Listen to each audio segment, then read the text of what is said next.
trompeta, todos se levantarán, Jehová dicta la sentencia, porque es el juicio final.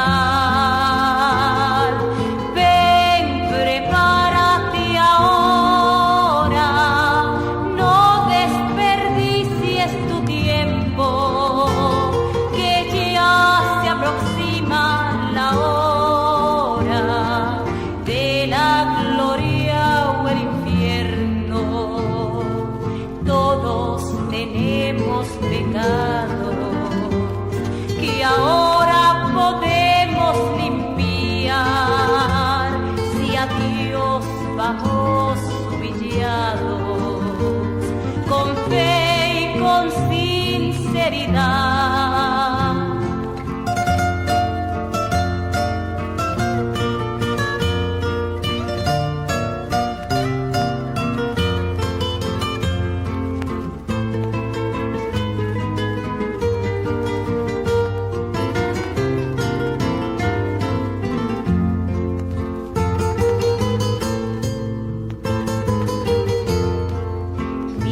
Examínate tú, ¿a qué lado estás parado? Si estás al lado de Dios o estás sirviéndole al diablo. Ven, prepárate ahora, no desperdicies tu tiempo, ya se aproxima la hora de la gloria o el infierno.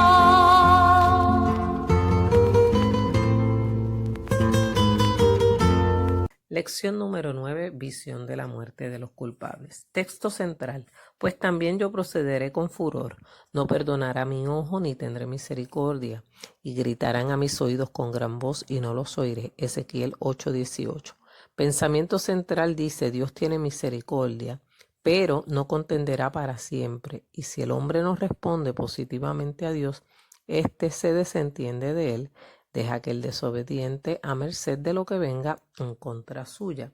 Como parte de los objetivos de la lección tenemos que la voluntad de Dios siempre se impone ante los requiebros del pueblo con la idolatría.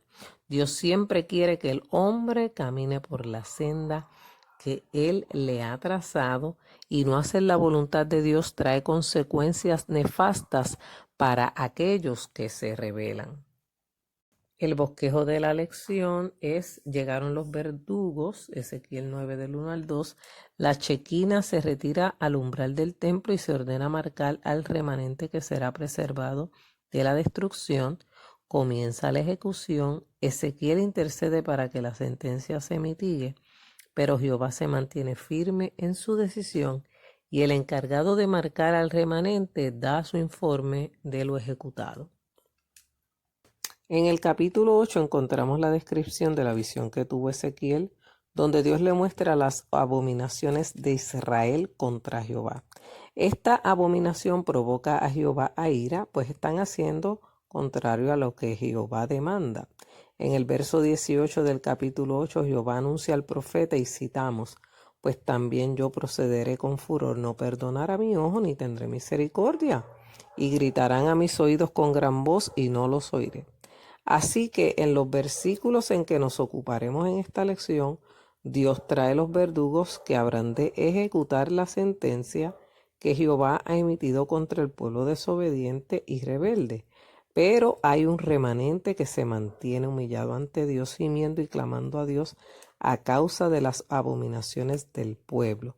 A estos envió un varón vestido de lino, que lo vamos a describir más adelante, con un tintero de escribano al cinto, para que marcara a cada uno de ellos, a fin de que no fueran muertos con los demás. La primera parte de esta lección es: llegaron los verdugos. Leemos Ezequiel 9, versos 1 y 2. Dice la palabra: clamó en mis oídos con gran voz diciendo: los verdugos de la ciudad han llegado, y cada uno trae en su mano su instrumento para destruir. Y he aquí que 6 varones venían del camino de la puerta de arriba, que mira hacia el norte, y cada uno traía en su mano su instrumento para destruir. Y entre ellos había un varón vestido de lino, el cual traía en su cinto un tintero de escribano, y entrados se pararon juntos al altar de bronce. ¿Qué es un verdugo?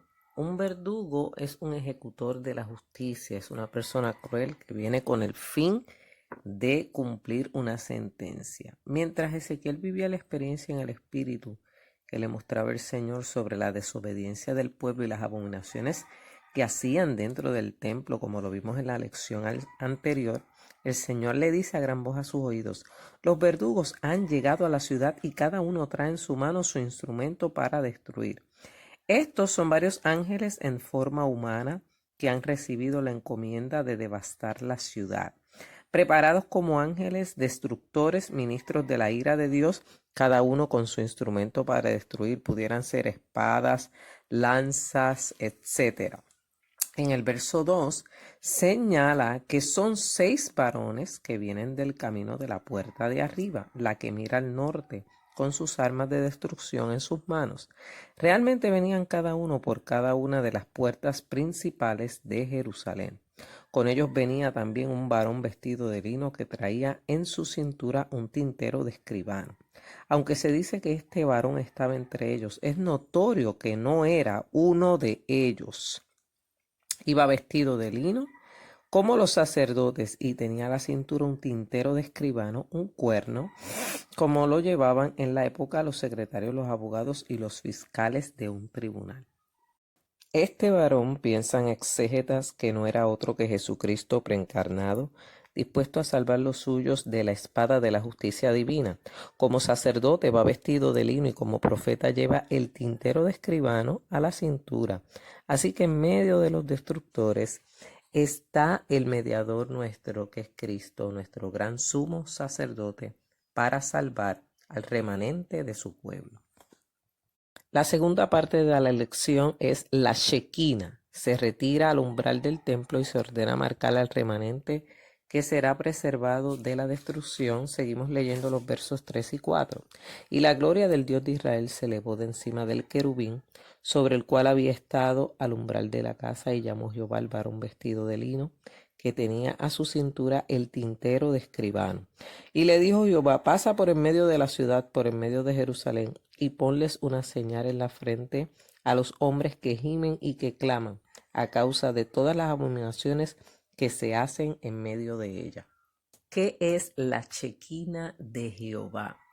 Esta palabra no está en la Biblia. La palabra Shequina es una palabra hebrea que aparece en los antiguos comentarios judíos llamados Targúmenes para referirse a la luz que brillaba sobre los querubines en el propiciatorio del arca. El significado real de la palabra Shequina es la morada y se refiere al lugar donde Dios se manifestaba en medio de su pueblo Israel. La presencia de la Shequina era la señal manifiesta de la presencia de Dios en Israel. Aunque la palabra Shequina no aparece como tal en la Biblia, eso no significa que la luz no hable sobre la presencia de Dios que se manifestaba en el templo y que se manifestó en varias ocasiones en forma de nube, en forma de estruendo, y eso significaba que la presencia de Dios estaba en medio del pueblo. Así que era bien importante esta visión que está teniendo el profeta Ezequiel, porque se trata de que lo que habitaba en el templo, donde Dios había dicho que su presencia iba a estar en todo momento, se retira para dar paso al juicio de la ira de Dios. El verso 3 indica que la gloria de Dios se elevó por encima del querubín sobre el cual había estado al umbral de la casa, posiblemente el umbral del lugar santísimo. Tal vez ese mismo despliegue de gloria divina sea el que Ezequiel ya había visto en otras ocasiones. Esto puede representar la retirada de la gloria de Dios de Jerusalén antes de la invasión de Babilonia. Pienso que estos 6 varones, dice el autor de la lección, que vienen con sus instrumentos de destrucción, representan a los babilonios, que después de 2 años de tener sitiada la ciudad, entran uno por cada una de las 6 puertas principales de Jerusalén. En la segunda parte del verso 3, Jehová llama al varón vestido de lino que tenía el tintero de escribano en la cintura, no como llamó a los 6 que venían a destruir, porque éste siempre está en la presencia de Dios para interceder por nosotros. Se le encomienda marcar, poner una señal en la frente a los hombres que gimen y claman a causa de las abominaciones que se hacen en medio de la ciudad, como dice el verso 4. En Apocalipsis encontramos los 144,000 sellados de Israel en Apocalipsis 7 y también los que tienen que dejarse marcar con el sello de la bestia. Apocalipsis 13:16 dice la palabra. Y hacía que a todos, a pequeños y a grandes, a ricos y a pobres, a libres y a esclavos, se les pusiese una marca en la mano derecha o en la frente que ninguno pudiese comprar ni vender, sino el que tuviera la marca de la bestia.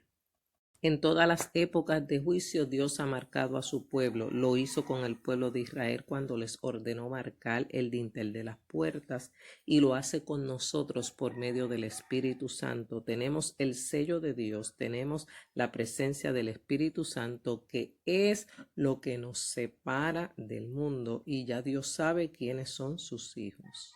Esto no necesariamente es coincidencia de algo común en Israel, solo señala que dentro del pueblo rebelde y contumaz hay siempre un remanente que se mantiene fiel al Señor y no se contamina con la desviación espiritual del mundo.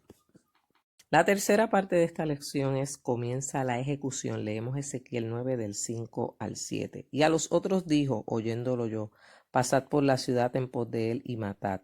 No perdone vuestro ojo ni tengáis misericordia. Matad a viejos, jóvenes y vírgenes, niños y mujeres, hasta que no quede ninguno. Pero a todo aquel sobre el cual hubiere señal, no os acercaréis y comenzaréis por mi santuario. Comenzaron pues desde los varones ancianos que estaban delante del templo, y les dijo, contaminad la casa y llenad los atrios de muertos. Salid, y salieron y mataron en la ciudad. Verso 5 dice que a los otros se les ordenó pasar por la ciudad detrás del que tenía el tintero de escribano a la cintura, y mataran sin piedad ni misericordia. Era una sentencia final y firme. Al decir que no perdone vuestro ojo, se refiere a que todo el que vieran de frente lo debían eliminar sin contemplaciones. Esto se cumple con la muerte de multitudes a causa del hambre y de la peste, y sobre todo por la espada de los caldeos. Este castigo pudieron haberlo evitado para ellos, pero no quisieron. No escucharon a Jeremías. Y después que los babilonios se llevan cautivos a la mayoría de Babilonia, los que quedan atrás tampoco hacen caso al profeta Ezequiel, que estaba con ellos deportado. Se sabe que Dios da oportunidades, pero éstas se acaban, y es entonces que la destrucción llega como ladrón en la noche para ejecutar juicio en medio del pueblo. Horrenda cosa es caer en manos de un Dios vivo. El verso 6 dice que no había misericordia para nadie en particular. Debían eliminar a todas de todas las edades. Un exterminio total, qué terrible. Algo parecido a lo que ocurrió a las ciudades de Sodoma y Gomorra. No hubo diferencia, solo que Lot y su familia se salvaron a causa de Abraham, que intercedía por ellos. Así que, como los 144,000 sellados de Israel y las casas identificadas con la sangre del cordero en Egipto, la orden era tajante y se debía comenzar por el santuario de Dios, el templo. Porque dice la palabra que es tiempo que el juicio comience por la casa de Dios, y si primero comienza por nosotros, ¿cuál será el fin de aquellos que no obedecen al evangelio de Dios? Primera de Pedro 4:17. De modo que la matanza comenzó con los varones que estaban delante del templo, refiriéndose a los 70 ancianos que estaban frente al templo en el capítulo 8:11, y posiblemente los 25 hombres que no se les identifica como ancianos, que estaban de espalda al templo adorando al sol. El verso 7 reseña que se les ordenó contaminar la casa, el templo y los atrios con los cadáveres, y que luego salieran y continuaran la matanza en la ciudad. El templo y los atrios estarían llenos de cadáveres cuando los varones estuvieran ejecutando la orden. Qué terrible, un lugar tan sagrado, un lugar donde la gloria de Dios habitaba en medio de ellos, se convertiría en un lugar de sangre.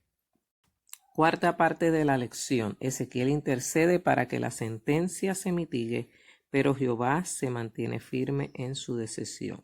Continuamos leyendo los versos 8 al 10. Dice la palabra: aconteció que cuando ellos iban matando y quedé yo solo, Me postré sobre mi rostro y clamé y dije, Señor Jehová, ¿destruirás a todo el remanente de Israel derramando tu furor sobre Jerusalén? Y me dijo, la maldad de la casa de Israel y de Judá es grande sobremanera, pues la tierra está llena de sangre y la ciudad está llena de perversidad, porque han dicho, ha abandonado Jehová la tierra y Jehová no ve.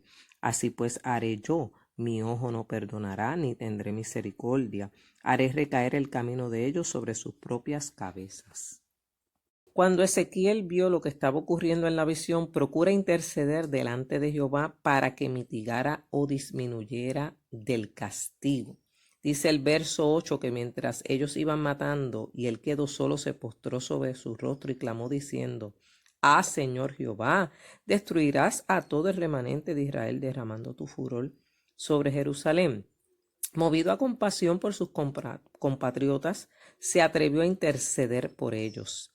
Ahora no estaba el profeta frío que trae el mensaje de Dios como lo recibe sin miramientos. Estaba el hombre que demostraba compasión por sus congéneres y compatriotas. Dios le contesta que la maldad de Israel y de Judá es grande sobremanera en los versos 9 y 10. La tierra está llena de sangre y la ciudad llena de perversidad. Dios le niega lo que le pide a pesar de estar deseoso de mostrar misericordia, pero el asunto es de tal magnitud que no admite el ejercicio de la misericordia sin dañar la justicia. Imagínense, utilizar el templo para traer idolatría dentro de la casa de Dios. Encontramos que los pecadores se excusan o se refugian en argumentos vanos como que Dios ha abandonado la tierra y que no les ve. Escuchándose en eso, se dedican a pecar delante de Dios como si Dios no fuera omnisciente ni omnipresente. Simplemente Jehová dicta su sentencia acerca del pecado del pueblo, ejecutará su voluntad sin misericordia, aunque estuviese más que dispuesto a ejecutarla. Pero la maldad de la gente era demasiada. Como ellos pensaban que Dios no los veía, se entregan a proceder de la forma desordenada que lo hacían porque decían que como ya Dios se desentendió de ellos, ahora podía proceder conforme a su deseo. La quinta parte de la lección, el encargado de marcar al remanente da su informe de lo ejecutado y leemos el verso 11, dice, y he aquí que el varón vestido de lino que tenía el tintero a su cintura, respondió una palabra diciendo, he hecho conforme a todo lo que me mandaste. Fíjese la obediencia de estos seres que sirven a Dios. Finalmente el varón vestido de lino con el tintero a la cintura rinde su informe de lo que se le había ordenado hacer. Finalizó la encomienda de identificar a los que se lamentaban en secreto por la conducta del pueblo y clamaban contra ellos. Los había marcado en la frente conforme se le había ordenado y al final rindió su informe. He hecho conforme a todo lo que me mandaste. Esta lección que hemos analizado brevemente en la mañana de hoy, titulada Visión de la muerte de los culpables, narra la visión que tuvo el profeta Ezequiel acerca de las consecuencias que tendría Israel, especialmente Judá, por su conducta pecaminosa delante de Dios. Ya en el capítulo 8 Dios le había mostrado en visión todas las abominaciones que el pueblo hacía delante de Jehová. Esta conducta se explica en el capítulo 9, donde vemos que Dios está tan molesto por estas conductas que ha decidido llevar a cabo la sentencia que dictó al final del capítulo 8. Mi ojo no perdonará.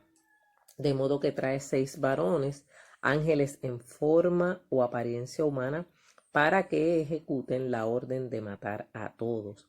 Estos tipifican al pueblo babilónico que vienen a completar la invasión que ya habían comenzado años antes, comandados por Nabucodonosor. Estos no solo tienen la encomienda de matar, sino de destruir la ciudad y el templo con todos los que en ellos se encontraban.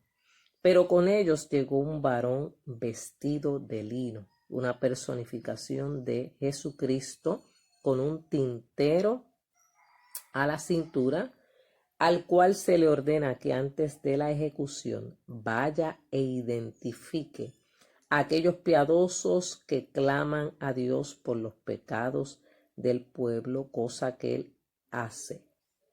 y al final da su informe de que ha hecho como se le ordenó. Hoy te exhorto, amado hermano, a mantenerte firme en el Señor. Es importante buscar la presencia de Dios. Ya nosotros estamos sellados con el Espíritu Santo que nos fue dado. Hay que orar, hay que buscar del Señor, hay que pedir misericordia como lo hizo Ezequiel. Hay que interceder por este pueblo para que Dios aparte las plagas que han venido y los azotes que nos han venido recientemente. Necesitamos buscar la presencia de Dios. No queremos que la presencia del Espíritu Santo se vaya de nuestros templos. Necesitamos reencontrarnos con Dios, buscarle cada día, hacer un compromiso con Dios y pedir perdón por nuestros pecados para que Él tenga misericordia de su pueblo.